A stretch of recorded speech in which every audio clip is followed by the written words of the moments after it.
देशात आनंदाचं वातावरण आहे, कारण की तब्बल 9 पोलिसांना फाशीची शिक्षा दिलेली आहे. आता तुम्ही म्हणाल की या घटनेमध्ये असं काय झालेलं आहे, तर या 9 नराधमांनी अक्षरशः कोरोना काळात ती कृती केली होती. आणि कोरोना काळात हे जे तुम्हाला दिसत आहेत बाप आणि हा जो लेक आहे, बाप आणि मुलगा, त्यांचा खून केला म्हणजे कसा ते तुम्ही पहा.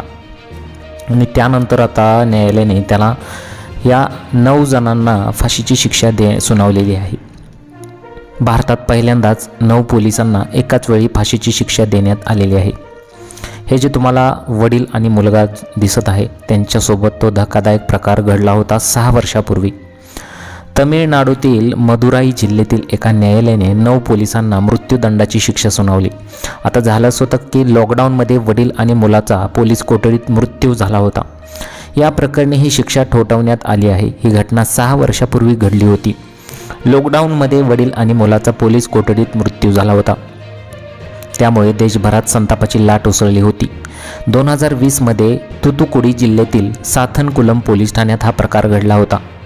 जयराम आणि त्यांचा 31 वर्षाचा मुलगा JK बेनिक्स यांचा 19 जून रोजी कोविड लॉकडाऊनचे उल्लंघन केल्याबद्दल त्यांना अटक करण्यात आली होती. जयराज हे मोबाईल दुकानाचे मालक आहेत. आता त्यावेळेस असं घडलं होतं की परवानगी दिलेल्या वेळेपेक्षा जास्त वेळ दुकान उघडे ठेवल्याचा आरोप करत त्यांना बेकायदेशीरपणे अटक करण्यात आली होती. हा आरोप नंतर खोटा सिद्ध झाला.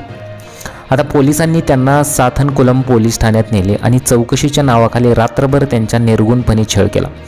दांडक्याने अक्षरशः त्यांना एवढं मारण्यात आलं की त्यांचं रक्त तिथेच वाहिलं होतं. नातेवाईकांनी आरोप केला की त्यांना काट्यांनी मारहाण करण्यात आली, ज्यामुळे गंभीर जखम झाली होती. एका महिला कॉन्स्टेबलची साक्ष या प्रकरणात महत्त्वाचा पुरावा ठरली. पोलीस स्टेशनच्या टेबलावर आणि काट्यांवर अक्षरशः रक्ताचे डाग आढळले होते. नंतर दोघांनीही न्यायालयीन कोठडी त्यांना सुनावण्यात आली होती.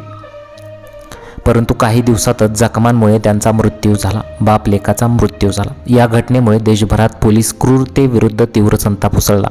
या प्रकरणाचा तपास सुरुवातीला राज्य CIDने केला होता, परंतु मद्रास उच्च न्यायालयाच्या निर्देशानंतर CBIने तपास हाती घेतला. CBIने एका इन्स्पेक्टर आणि 2 इन्स्पेक्टर आणि अनेक कॉन्स्टेबलसह 10 पोलिसांना अटक केली होती.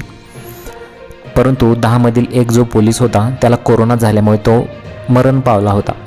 आरोपींवर खून, कट रचणे आणि पुरावा नष्ट करणे यासारखे गंभीर आरोप ठोठावण्यात आले होते. तपासादरम्यान अक्षरशः त्यांनी CCTV फुटेज देखील हटवले होते. त्यामुळे सत्य लपवण्याचा प्रयत्न झाल्याचे दिसून आले. तपासादरम्यान आरोपींपैकी एका पोलीस उपनिरीक्षकाचा कोविडमुळे मृत्यू झाला. आता 6 वर्षानंतर 2026मध्ये मदुराई न्यायालयाने खटल्याची सुनावणी पूर्ण केली. मार्च 2026मध्ये सर्व 9 पोलिसांना खुनाच्या आरोपाखाली दोषी ठरवण्यात आले. हा मृत्यू नैसर्गिक मृत्यू असल्याचा दावा करण्याचा प्रयत्न केला गेला.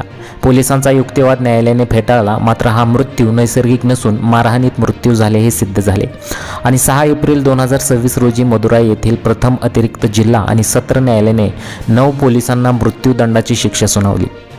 निरीक्षक S श्रीधर, उपनिरीक्षक P Raghu Ganesh, Balkrishna, head constable S मुगुरुन व सिमुदुराई आणि कॉन्स्टेबल M मुथुराज, S चेल्लादुराई आणि थॉमस फ्रान्सिस आणि वेलुमुथू अशी शिक्षा सुनावण्यात आलेल्या पोलीस कर्मचाऱ्यांची नावे आहेत.